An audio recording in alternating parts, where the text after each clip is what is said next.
I'm really sorry to all the audience. I think my voice was not coming, but now it is coming. So this is our slide for today's program.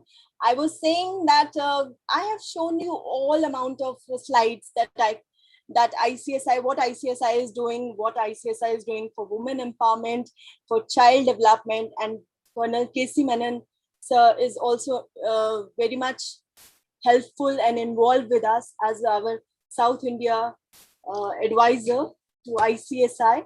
And this particular slide is telling us about the programs that we are doing in the later half of the day. So we are bringing you at 5 p.m. today in our water management, water conservation, water reservation series, No More Black Water Waste Treatment, a need of the hour with Sri Anil Manochaji, who is our chief advisor from Singapore.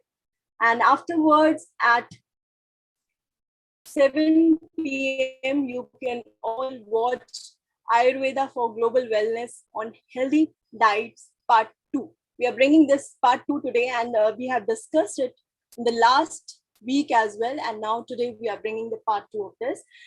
As you can see, we have done 62nd webinar. We are doing it today on Ayurveda for Global Wellness. Do watch it at 7 p.m. And then at 8 p.m., we'll take you to Northeast India, and we will have a very young, dynamic, and a visionary entrepreneur from Northeast in front of you at 8 p.m. Do watch this program. With this, we can say that whatsoever human mind can conceive and believe can achieve. Do write your suggestions to gsmotivator@icsi.asia and give your valuable suggestions so that we can bring improvement, changes, additions to our webinars, to our programs throughout the week. And with this, I really want to apologize to all of you. Many times it happens that you have thought of something, but it happens that it doesn't match with the thing that we have planned. But I want to introduce my guest speakers once again today, Dr. Afroz Farid and Dr. S. Jamila ji. And we will be going to talk on women and child health and well-being. That is very, very important topic. And we are bringing you 1056 webinar today morning. So this is a Saturday morning, a very bright, beautiful, healthy morning. And let's hear to our distinguished speakers. Both of them have joined today. So I request Afroz ma'am and Jamila ma'am to kindly start and take over the platform. So Dr. Afroz, we'll start with you. Sure. A very good morning to one and all. And first of all, thank you to the organization for inviting me for this session. And it's indeed a pleasure to meet you all on this beautiful Saturday morning and explain and deliberate about a very important thing with regard to women health and well-being. The topic which I'm specifically going to speak is about menstrual health and hygiene with regard to women and adolescent girls. So I have a PPT with me. Along with the PPT, I will be speaking. So let me just share my screen and then we'll go ahead with it.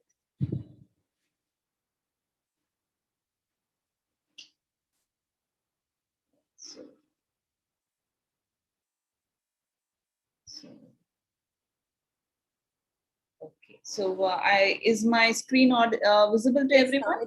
It is completely visible and you are audible as well. Thank you so much. Okay, so women health and well-being. So let's start with a topic which is a taboo topic, which is called as menstruation. It's no longer actually a taboo topic because the last 6 years I've seen the movement which has been happening across the world.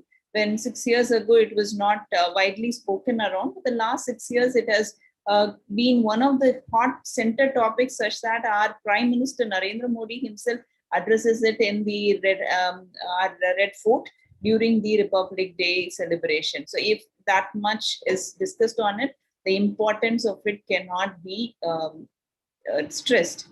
So menstruation is basically a phenomenon which is unique to a woman. It's a natural cycle. It signifies basically the health of a woman.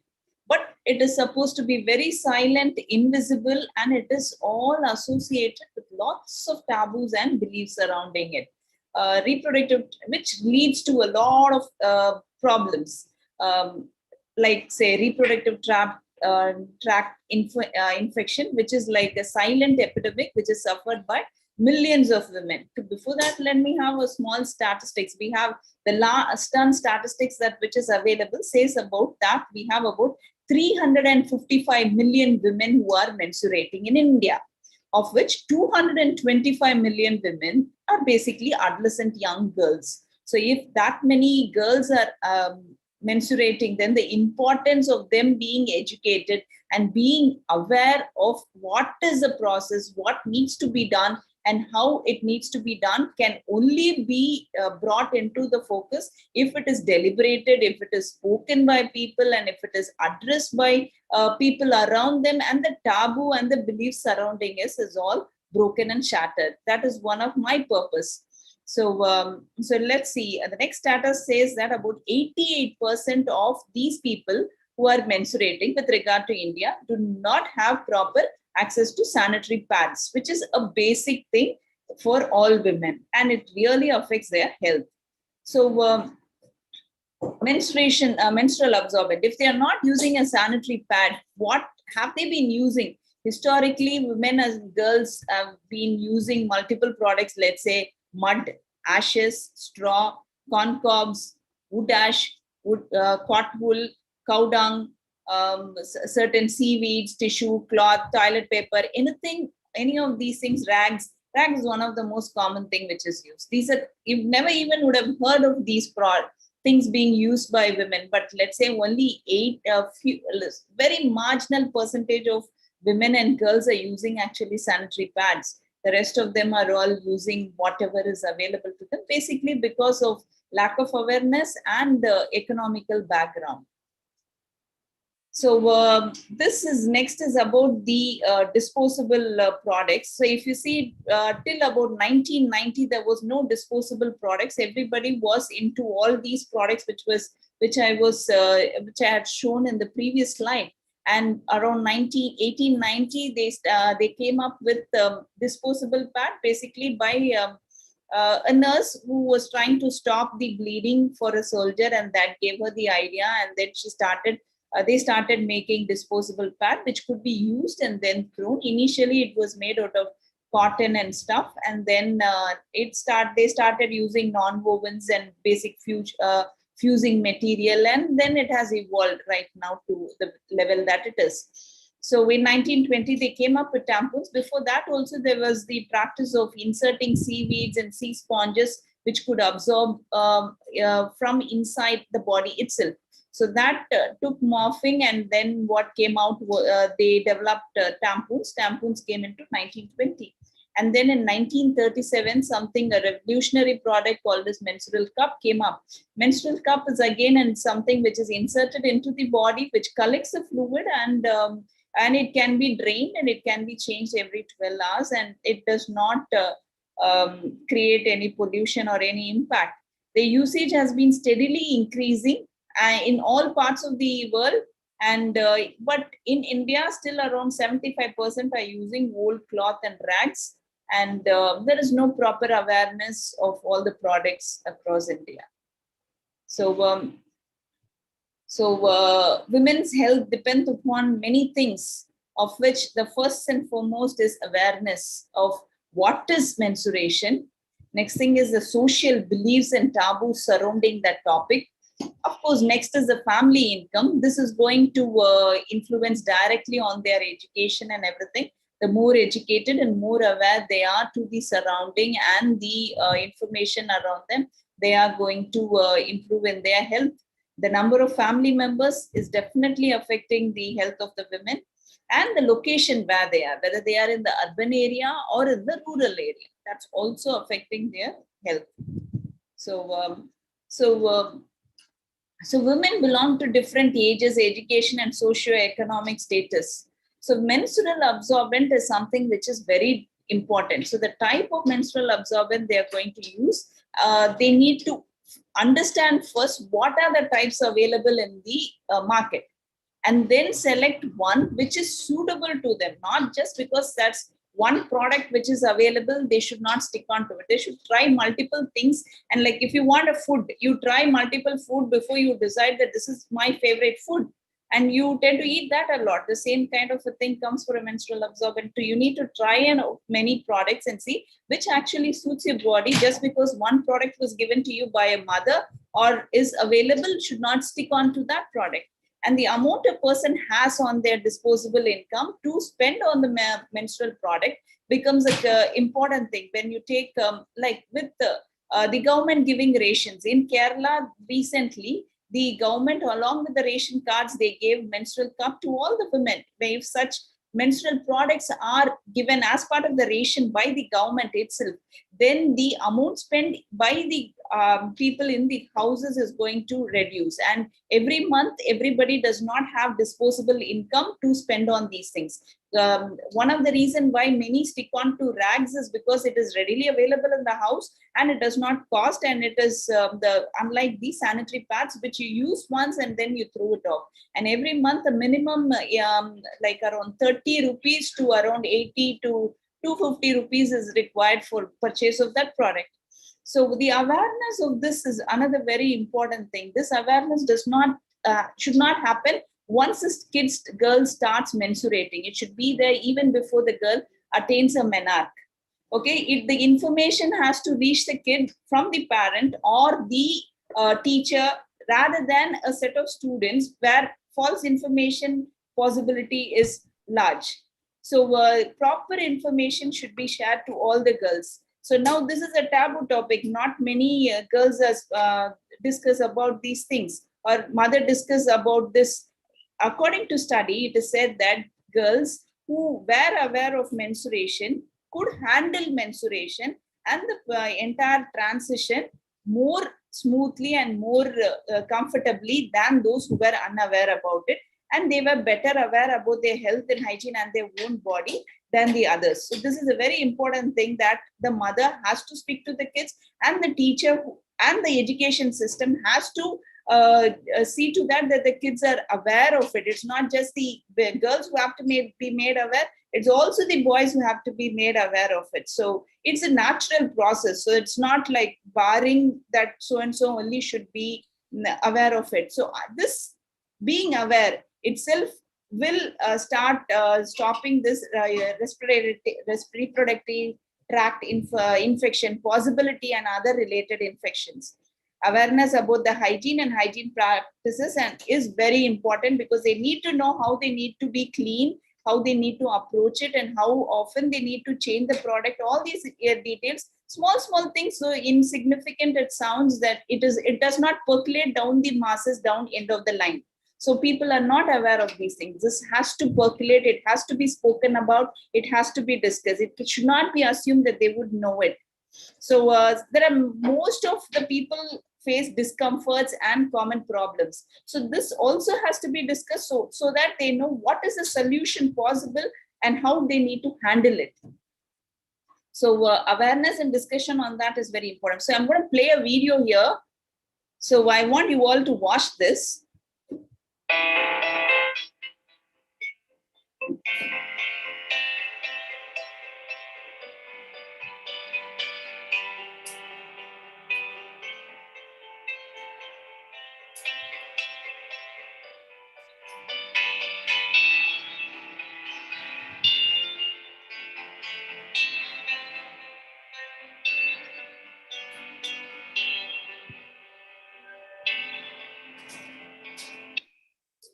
Okay, so you saw the video. So let me go back to the video. You saw him go deep into the gutter, basically. This is the septic sewage tank.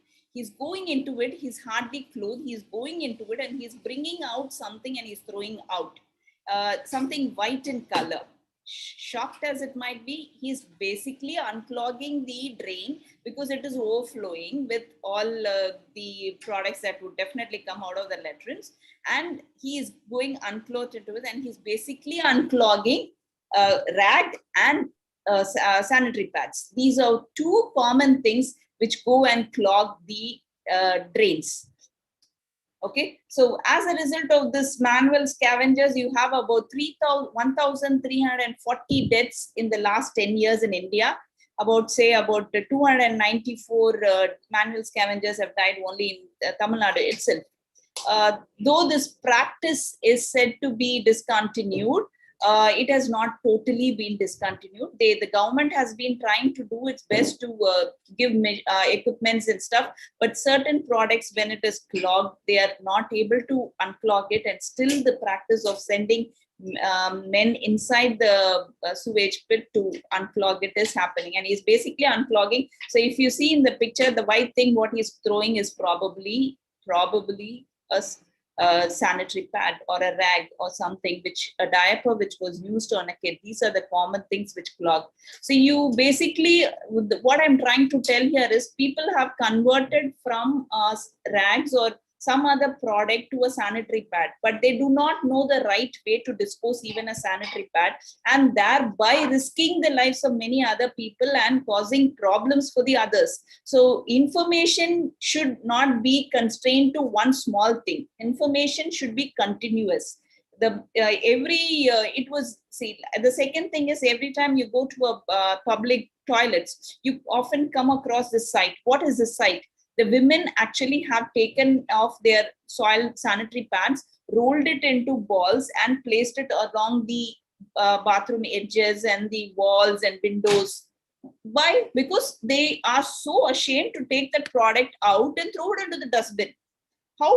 So much of a taboo, so much of it's such a serious crime that they would leave it there and go. But the next person who's going to come into the room is going to use it, and the next person also follows the same kind of habit. This doesn't happen in just one place. It happens in most of the places. And most places in public toilets, every bathroom does not have a dustbin. It's not possible sometimes to provide everywhere. But there is no shame in taking that and throwing it into the dustbin.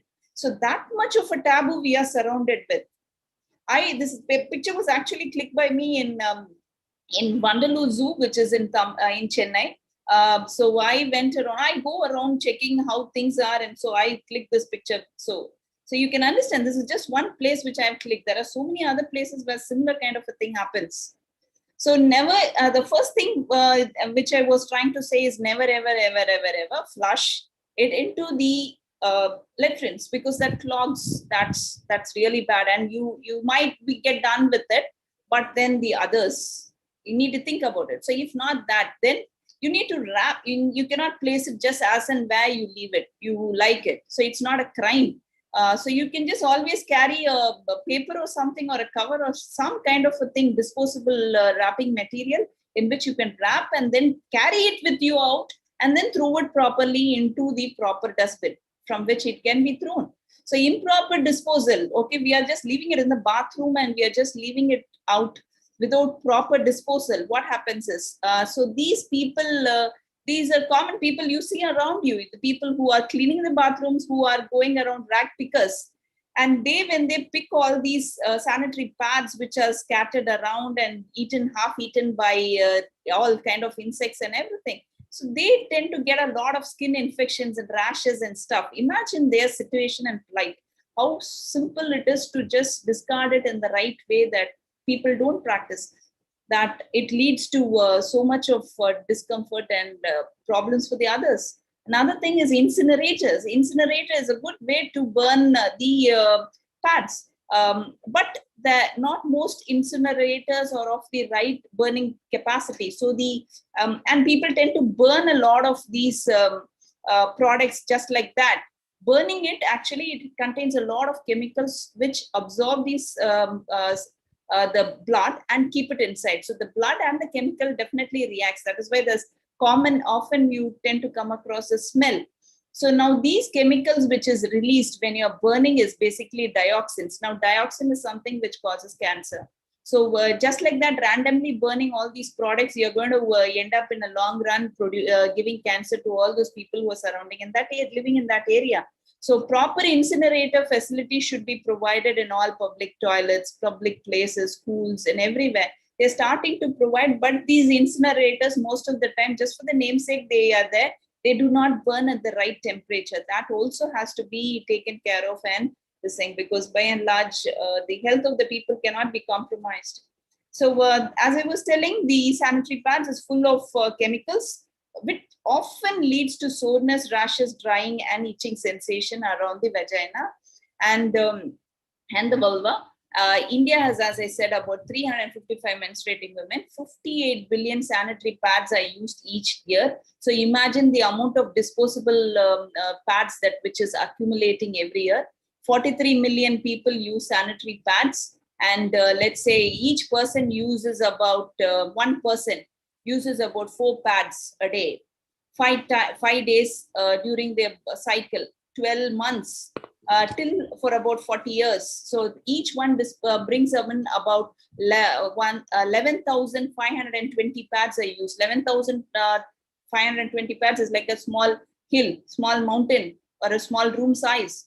Okay, so you leave behind so much of products. And one thing to be understood here is sanitary pads are not disposable, not decomposable at all. It takes a minimum of 500 to 700 years to decompose. If each one of us leave behind 500 to 700 years to decompose, when is it going to decompose? And we are speaking about 53 million people in India alone using sanitary pads. So is it going to ever decompose? We are basically going to live on sanitary pads surrounding us everywhere. Okay, so the landfill is going to remain. And another thing is why it won't decompose is because each pad contains equivalent of about 4 plastic bags. Plastic bags are banned in India in most places, but sanitary pads is allowed. Makes no sense to me. Okay, even the decomposable pads which are coming into the market contain some amount of non-decomposable elements. So that also has to be taken into consideration. So there are two alternatives for this. One thing is cloth pad, and the other one is, I'm not telling these are the best, but definitely an alternative, at least pollution wise. So cloth pads are there, and the menstrual cups are there, widely been advertised and told. There are many companies which are doing it. There are a lot of taboos associated with menstrual cups. One cup can last for about 6 to 10 years. You have to insert it, and you can just empty it once in 12 years. It's very comfortable. But inserting anything into the vagina and the vulva area, people freak.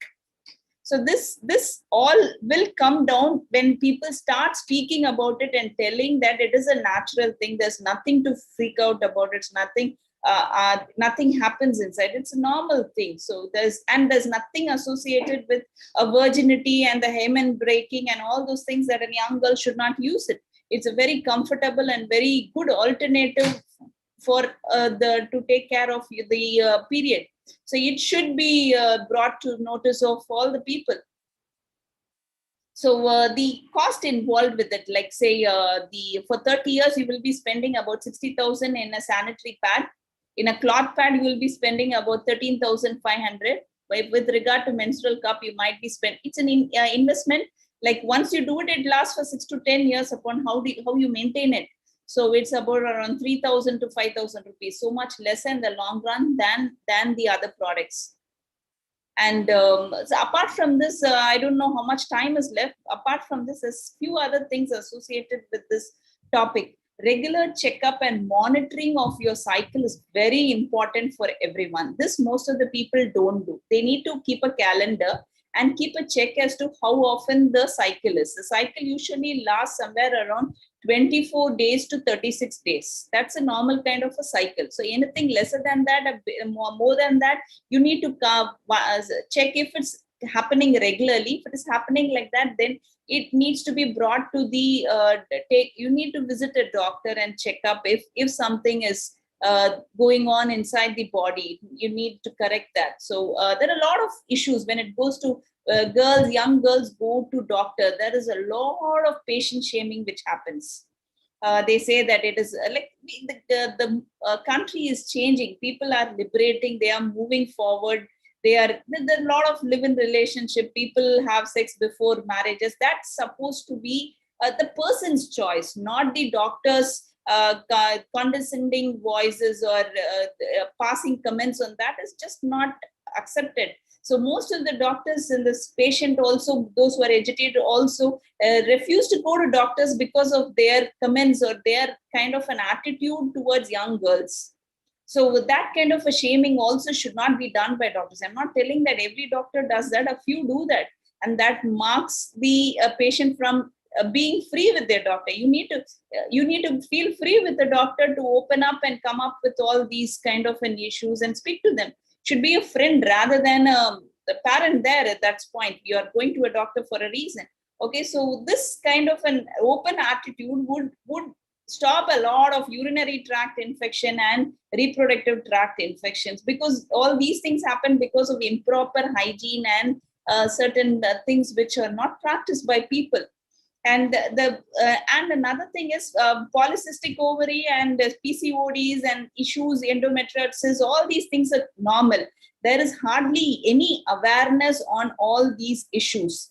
More needs to be spoken about it. These are all common issues. It is not something which does not happen. Some people have severe cramps. It should be understood that their body is like that. You cannot ridicule and say to that person, you're overacting. It's not so. You living in their foot, living in their shoes, you would know the difficulty they go through. So those kind of a thing, general awareness is not there among people, so that people need to be educated to become more sensitive to the other women's body, what is happening.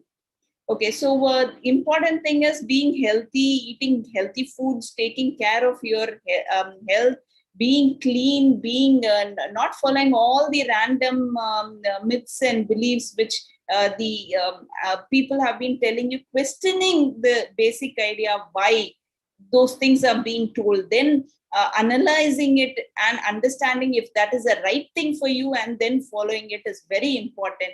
That would be the roadmap. This needs to be spoken about to every adolescent who's going through the transition during menarche, so that they know what is the path. As important as it is to speak about sex to the students and all the children and its importance, and how they need to care for themselves and their body, the importance of these topics cannot be overstressed.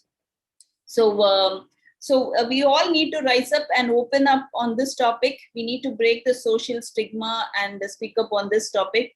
Periods is not something you need to be ashamed about. We need to start a social change. It has started, and I'm very happy that our Prime Minister itself has been one of the motivators to start this, and let us all move forward in this.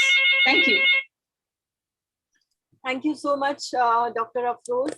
And it is really a very important topic that you have taken up. But to see that reality in 21st century of India, where people still have to go deep into the gutter, and then they have to pick all these things. So, but we are very hopeful that all the efforts of our Prime Minister and everyone, we will definitely overcome this problem also. So thank you very much. And with this, I would like to invite Dr. Jamila ji to speak on now child health and child care. Good morning, ma'am, once again, and kindly unmute your mic. Thank you, ma'am. So the stage is yours. Good morning to all. It is indeed a great pleasure for me to address my views on this forum. Thank you, ICSR, for inviting me as a resource person for this webinar. Thank you very much. So before I have a PPT, I would like to share my views through that. Yes, ma'am.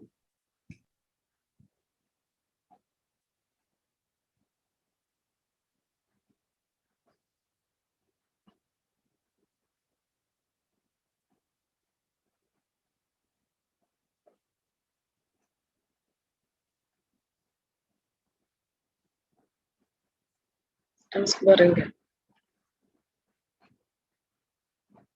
Am I visible, ma'am? Is the PPT visible? Am I audible?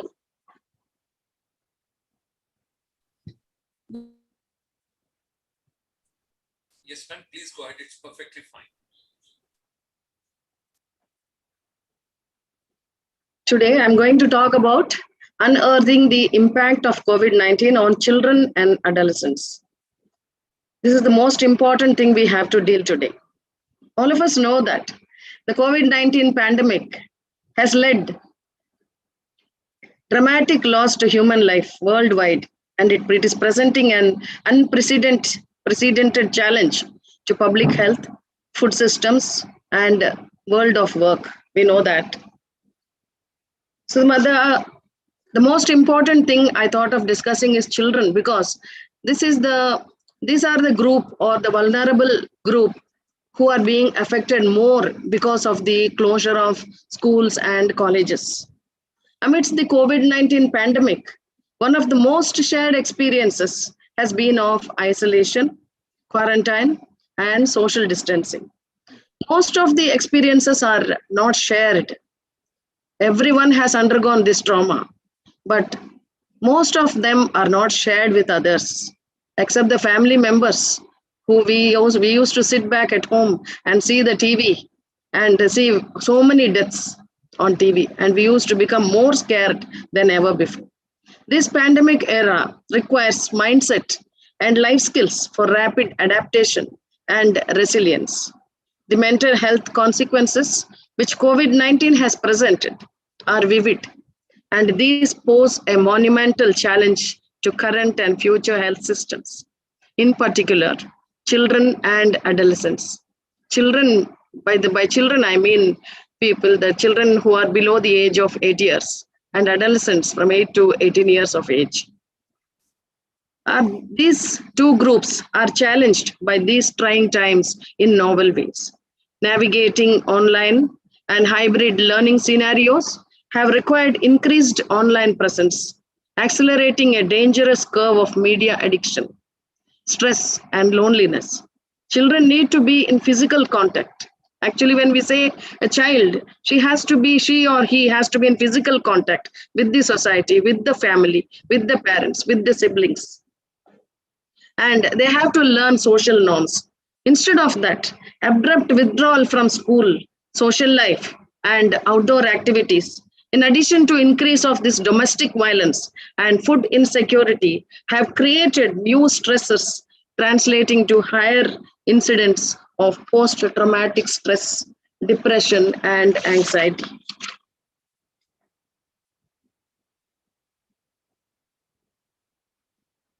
Children and adolescents' well-being includes, these are the various things which I would like to tell, like physical health, development and safety, psychological, emotional development, cognitive development and educational achievement, social development and behavior. When we see physical health, development and safety, we have to deal with safety and physical status, personal life, character, connections, positive identity, competence. When we think about cognitive development and educational achievement, like commitment to learning, healthy diet, children should have healthy diet, and then social relationships, social competencies, positive values, educational, intellectual. Then when we talk about psychological and emotional development, we have to talk about functioning in socially heterogeneous groups, intellectual development, confidence, physical development, empathy, social development, all these things, behavior problems. Then when social development and behavior include civic life, depression, school engagement, empathy, and all these things. But all these things child and adolescents require. But what are we seeing in real? Whenever we hear about children or adolescent on TV or newspaper or any social media, what are we hearing about the kids? We are hearing about their disability, about the mortality, child being thrown away, and then morbidity, then dropouts from school, and because of that they are committing a lot of juvenile crimes, then teen pregnancy, violence against children, child abuse, crime, illicit drug abuse, then cigarette use. All these things we are hearing. Normally we hear only these things about children. We don't hear like their achievements or what they have done. All these things in social media I never talked about, or we are seldom hearing about these things. So when I want to talk about this impact of COVID-19 on children and adolescents, I would like to sum up, or I would like to talk on some important points like education and learning outcomes on children, then the impact of, because of COVID-19, how child marriages have increased, and the impact of this pandemic on children. It has created thing for safety, domestic violence, and other crimes have increased. Then global recession, because of global recession, how children are being impacted. Then the mental health of children and adolescents. Then child labor, malnutrition, physical activity. And there are some long-term effects which are being impacted on children and adolescents because of this COVID-19. And I would like to again sum up and give some conclusions and some suggestions at the end.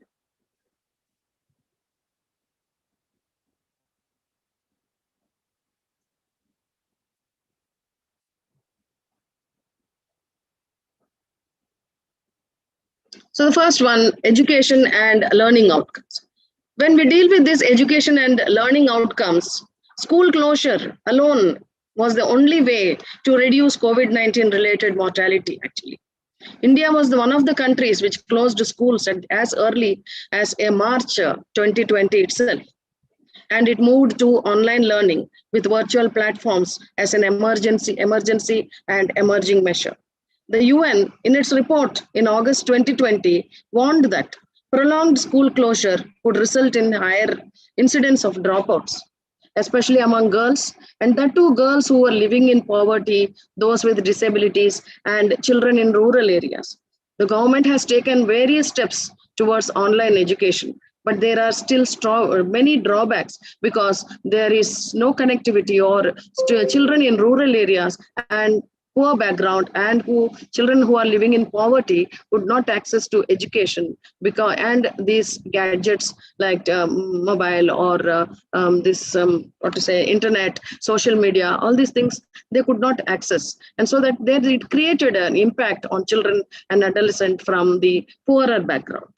And when we go to the next thing like child marriages, over the years, when we see over the years, the government of India has taken many measures to eliminate child marriages through policies, through laws, through many flagship programs like the National Population Policy, the National Youth Policy, Prohibition of Child Marriages Act, Scheme for Adolescent Girls, then Rashtriya Kishore Swasthya Karyakram, and then various other national and state level programs. Yet the practice of child marriage is yet to be eliminated. During this lockdown, anti-child marriage programs were disrupted because of the low economy and because of many other problems, because of the lockdown, because of the shutdown. All these activities were disrupted because of this economic downturn. And what was the result of that? The risk of child marriage was heightened. Actually, vulnerable households, they had to find an alternative and they had to have another source of income, or else they thought of reducing their expenditure by reducing the size of the family. And for this, what did they do? In many of the rural areas, they found that marrying off their girl child was the only initiative or was the only way for them, for their economic burden to be lessened. According to data provided by Childline, which is a nodal agency of the Union Ministry of Women and Child Development, protecting children in distress, it was found that most of the interventions were about child marriages. In their survey, they found that most of the interventions, most of the suggestions were given about child marriages. It reported that 97% of these were minors and 91% of child marriages were girls. In a study which was conducted in 4 states like Jharkhand, Chhattisgarh, Orissa, and Bihar during this pandemic, it was found that among adolescents, 8% of respondents have heard of an incidence of child marriage in their neighborhood itself. Since the beginning of this pandemic, 2/3 of adolescent girls, that is between 10 to 19 years of age, they reported that their family members were planning for her early marriage. In Madhya Pradesh, the recorded number of child marriages were 117 till June 2020. And Next problem which the children are facing during this pandemic are safety. Their safety is a question. Domestic violence, other crimes, household burdens, and all this. Okay. COVID-19 pandemic and lockdown has resulted in alarming rise in the incidence of domestic violence and other crimes. Every day on TV, every day on media, every day on newspapers, every day in social media, we find only these things like child abuse, there is gang rape, child abuse, and all these things which are impacting children especially. That is the trend today. These include, there are many problems like health anxieties. Because of these incidents, children are feeling like very bad and they are stressed and they are having health anxieties, financial difficulties to their families, confinement in homes, and lack of mobility. Cyber crimes against children like cyberbullying, all these are on a rise. Current analysis, it attributes children's vulnerability to their heavy use of internet and social media. Now that the schools and colleges are closed, mainly schools are closed and children are on online education, online classes, they are most of the time they are with the gadgets, with the internet and the either the mobile or the computer or the laptop, and they are on at a very great risk of having so many pop-ups and so many advertisements which come in between, and they are prone to look into that, and it is the duty of the parent to take care of what the child is doing during the classes. Okay, and there is a lot of risk involved in this. Economic insecurity has impacted adolescent girls with regard to sexual exploitation, harassment, and many other type of gender-based violence. And the most interesting thing, or the most very sad thing about this is the extended family members or the same family members of the child or the adolescent are involved in this child abuse and involved in this. And adolescent girls, these girls are expected to manage the usual household duties of cooking, cleaning, all this. And because of this, their interest on education, their interest on their studies is lessened. And because of this lot of stress and because of these problems, lot of health problems have been impacted on children. That's what I wanted to convey. And then how this global recession, when we talk about global recession due to this pandemic, it is, everyone knows that the entire world was shut down to economic activities. Everyone was stranded, whole life was stranded and shut down, and there was no very minimum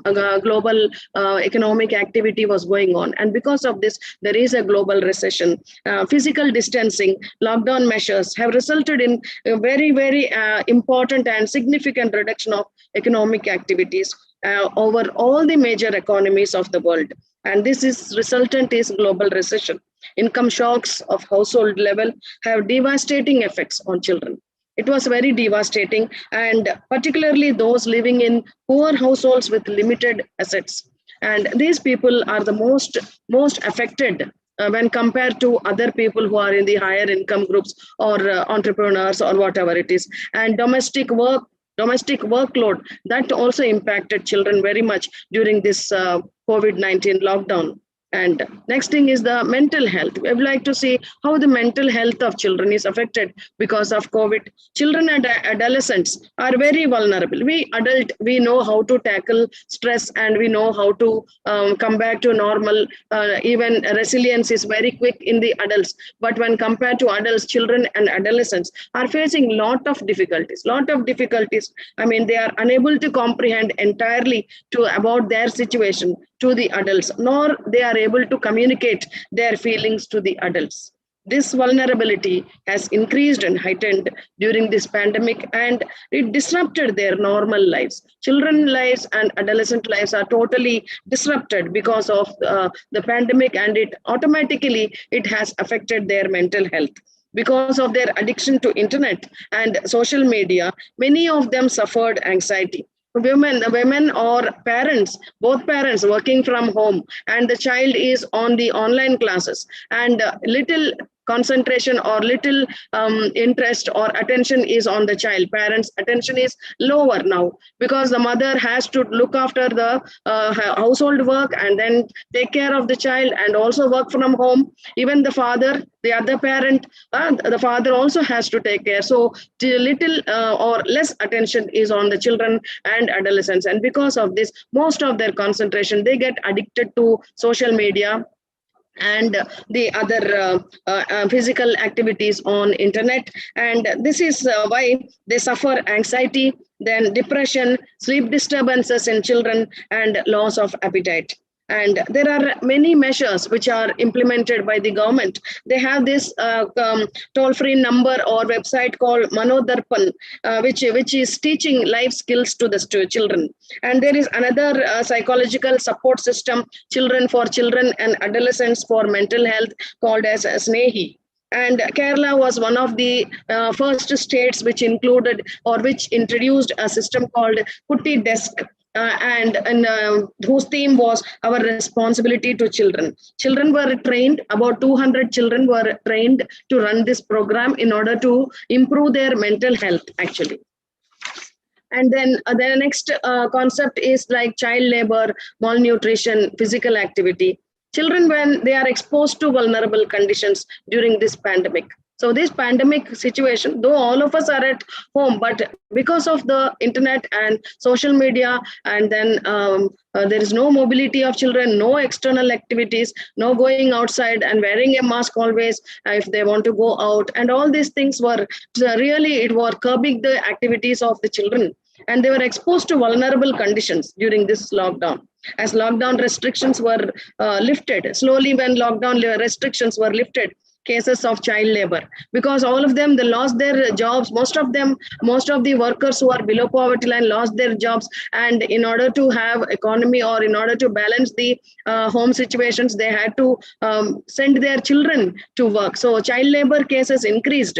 It showed a steady increase because they could take up work. Why child labor? Why children were employed in labor? Because say some work they could get through low wages, because children need to be paid only low wages, less pay. Okay, the lockdown has aggravated, and this lockdown situation, more than 1.5 years, we are under lockdown, and though there are restrictions and relaxations are there, but still it has not gone away. Virus has not gone away, and this has aggravated malnutrition among children and adolescents. Junk food consumption has increased. Junk food consumption, it has increased to a great extent. Physical activity, nothing. When the home is away, if they are having a vast home with a lot of space, then it is not a problem. But even then, all of them are frustrated and stressed because of the lockdown. And even children with a smaller area of their homes and with no sibling or having more siblings, then the behavioral pattern changes. When they don't have siblings, they become very, very unruly character without any discipline. When they have more children, they become there's more siblings, they become very hyperactive and start fighting, and all these things are happening. And the screen time, that is viewing either the internet or the social media, that is through mobile or the TV television programs, has increased to a great extent, which resulted, and all these things, all these activities which were result of this lockdown, has increased muscular and cardiorespiratory fitness. They have failed in that. And then weight gain has increased. Children are having weight gain and psychological and social problems, and then poor academic achievement.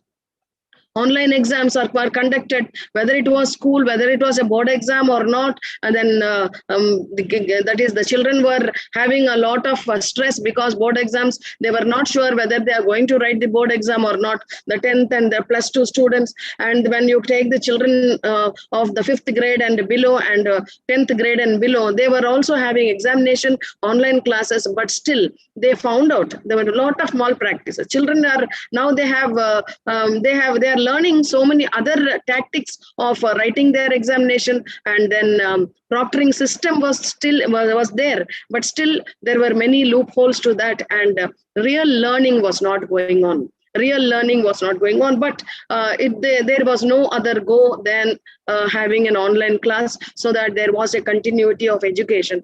We have to really appreciate the education institutions, because there was no breakdown, or they enabled continuity of education to the children. And then there were many this led to poor academic performance. Then children started getting this eye problems, ophthalmic issues.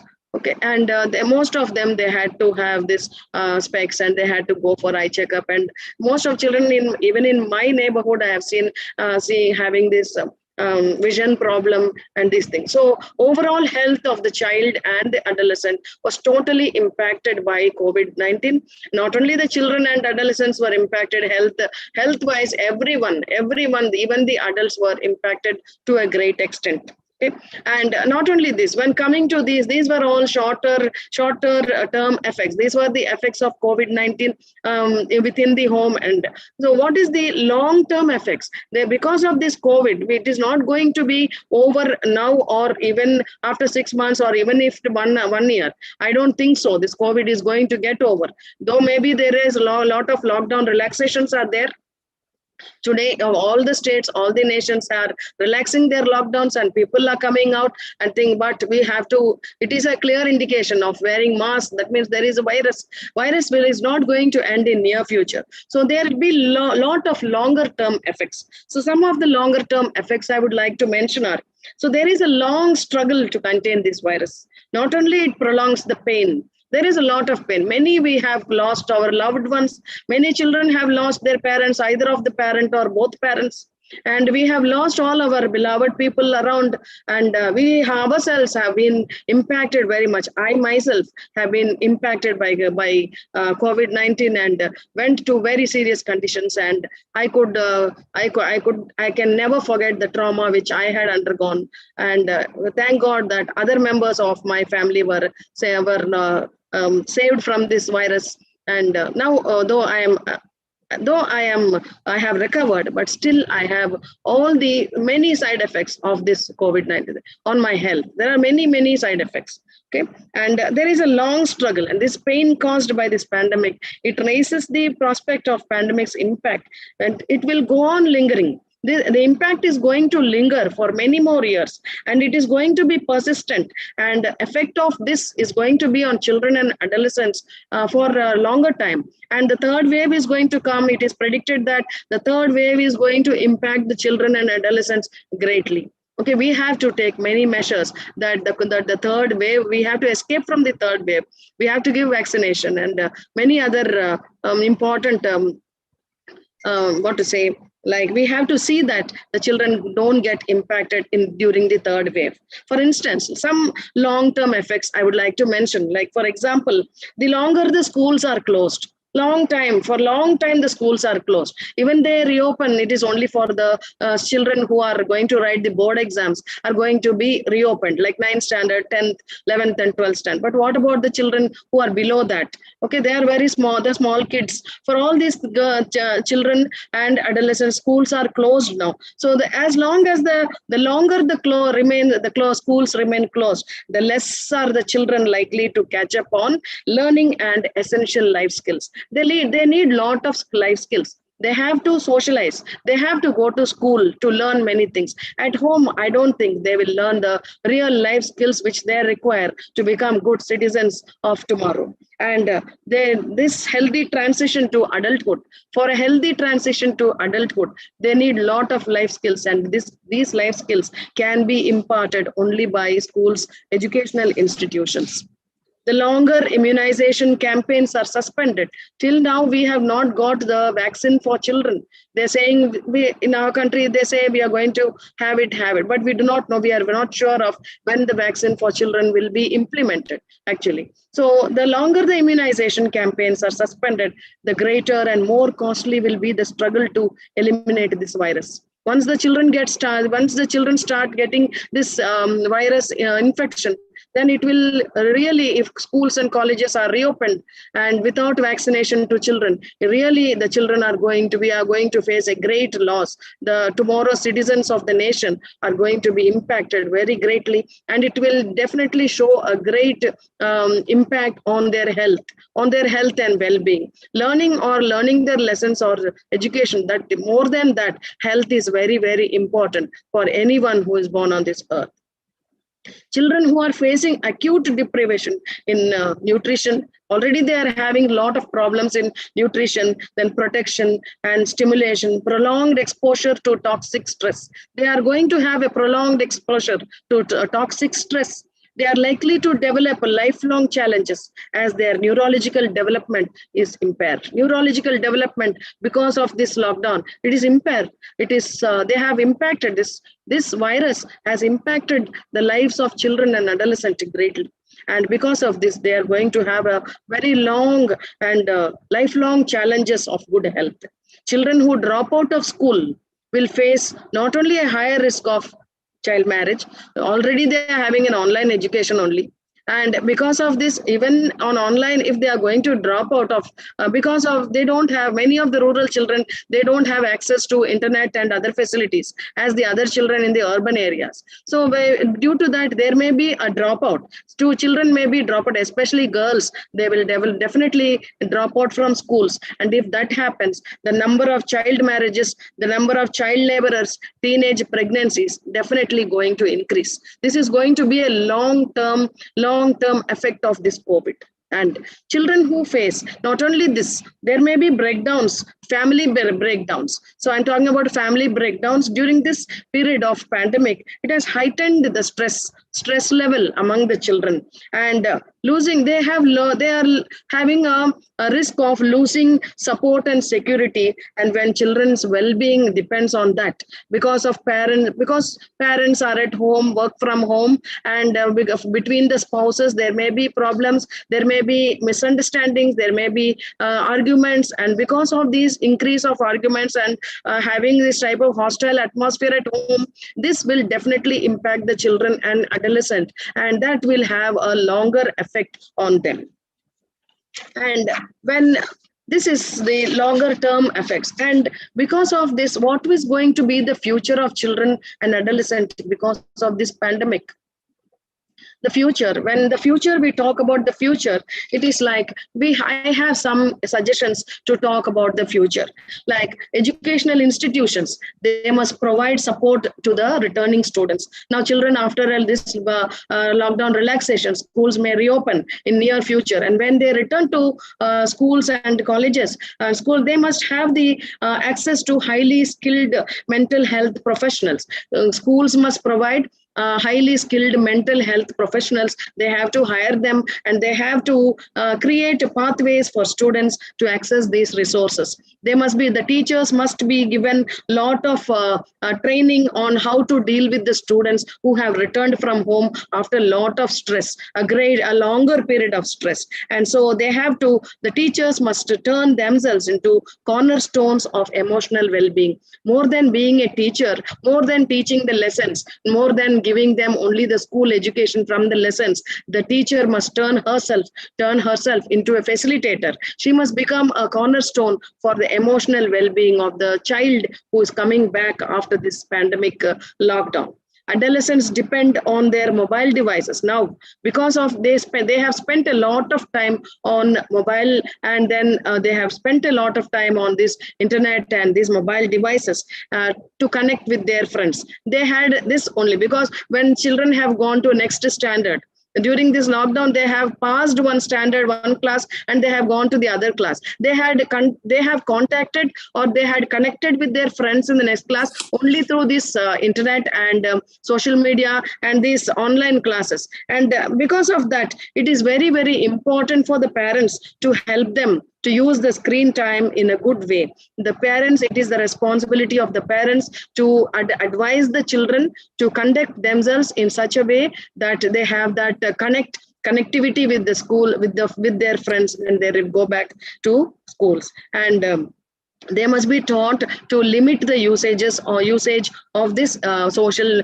media devices. One thing that is really important for adults is to remember to allow their kids. So these kids are at home for a longer time now. They are at home, and we find that they grieve. They feel that they are not connected to their friends. They are not able to go out. They are not able to go out to the relative's house. They are not able to go to the park or beach or whatever it is, and they feel that it is a loss to them, and they started grieving now. They are grieving because even we have children at home. We as a parent, I can understand they started grieving these losses. So they feel that all these things are losses. Now, as a parent, it is our responsibility to allow them to grieve, and we have to make them understand it is a loss for a time being, and it is for the good. It is for the good thing. It is for their wellness that these things are happening. It's good.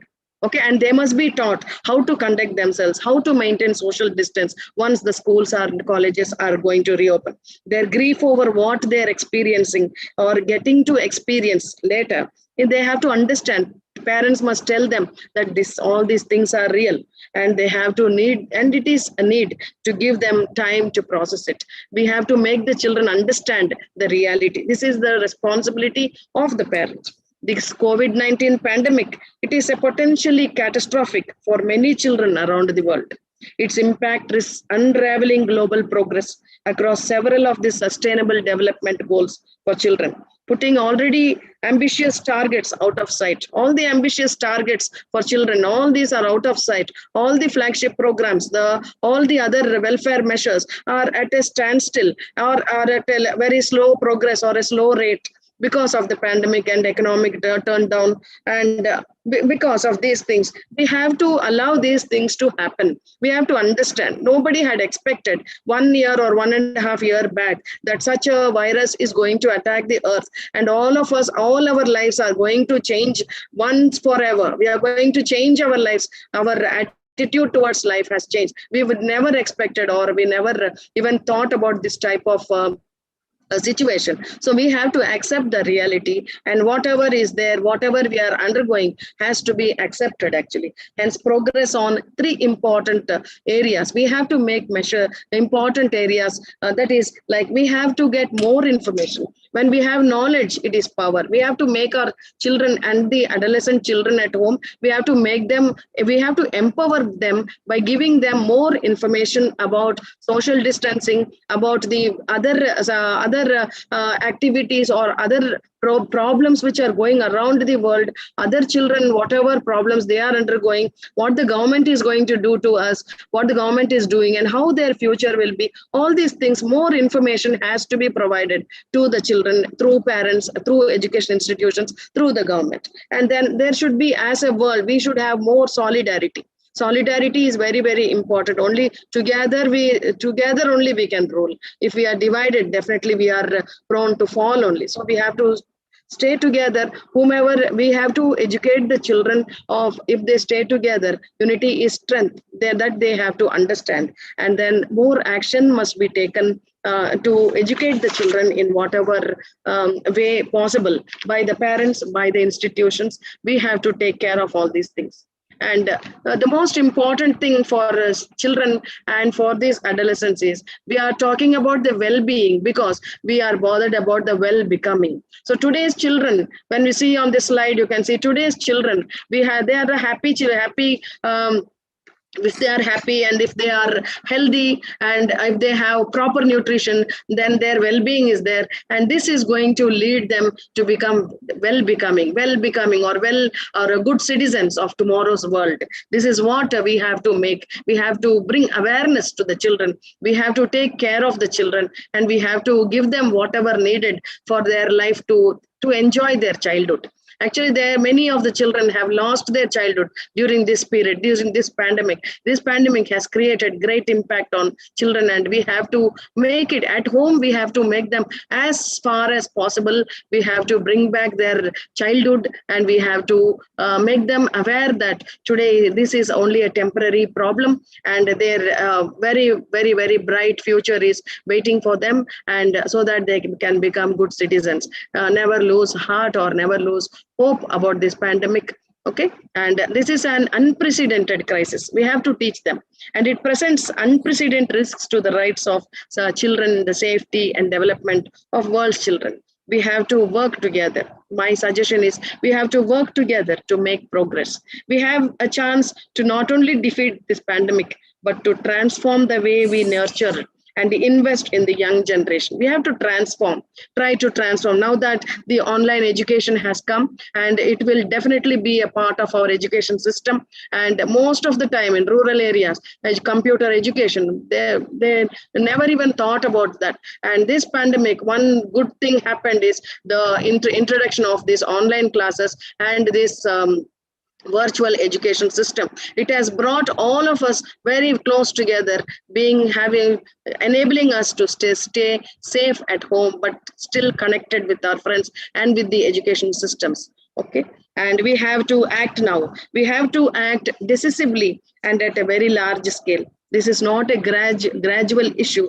It is a clarion call. It is a clarion call. Now it is a clarion call for us to have how to take forward the education system, how to take forward the health system, and what are the drawbacks. Every country has understood. Now each and every society has understood their drawbacks. And all this while we were living in a different type of world. And after the setting in of this pandemic, we have started learning many new things. The new normal, we call it as the new normal, and it is the day of resilience. We have undergone a lot, and we are fighting, still we are having that self will and resilience power to bounce back. So the children along with us, they are the future citizens, and it is our responsibility to take care of the citizens, of these future citizens, and their well-being and their well-becoming is the most important thing which we have to discuss. Thank you very much for the opportunity. I would like to thank the organizers of this webinar who have given me this opportunity to express my views on child welfare and child and adolescent well-being, and the impact that the COVID-19 has caused on the children and adolescents. Thank you very much. Thank you, ma'am. May we request if you can just stop your screen sharing? Yes, ma'am. And I can have both my dignitary guest, also Rose ma'am, if you can come with your video. So this is really a very valuable session, and as you told Jamila ma'am, that knowledge is power. So definitely getting knowledge is really a powerful thing to be aware of everything. Now, one thing that I want to ask from both of you as an ending remark or as an ending message of this webinar from both of you, that no doubt COVID-19 pandemic has brought so many health issues, and with health and fitness issues there are also mental issues. But as an empathetic educators, because while listening both of you, I came to this conclusion that I should call you as empathetic educators, because the topic that you have raised today is really very close to the youth, whether they are women, whether they are a girl child or boy child, anyone, it is very empathetic. So as an empathetic educator, what message you would like to give to the youth, those who are watching today? One positive message or some happiness tips to them to stay resilient, to stay robust, mentally robust during this phase of time. And as you said, that this phase also goes away. There's no problem. So one positive message from Jamila's ma'am side, one positive message from Dr. Afroz. Yes, ma'am. My message to the young generation is they have to make use of the internet wisely, and they have to give more importance to nutrition and well-being, because health is wealth. Only if we are healthy, and we can do anything. We can learn, or we can fight the virus, whatever it is, only when we have a good immune system. So the youth should give importance, or they have to concentrate on their health. And to concentrate on that, they have to reduce their timing on social media and internet. They must be educated on what to see and what not to see, and how to learn good things from internet. This is my message. Thank you. And from you also, Dr. Afroz, also one happiness tip for all the youth? Yeah, one important thing to all of you is that this is not the end. We are going to overcome this COVID. Everything is being done everywhere. So stay positive always. This is also for the good only. Everything that happens for the good. So hold on to that. And there is nothing to worry. We soon will go out of it, and the wonderful world we will live it. Thank you. Thank you, ma'am. Everything what happens for the best. So with Yes. this message, we are closing today. This is Chitra Kapoor signing off for today, and with this thing that we will going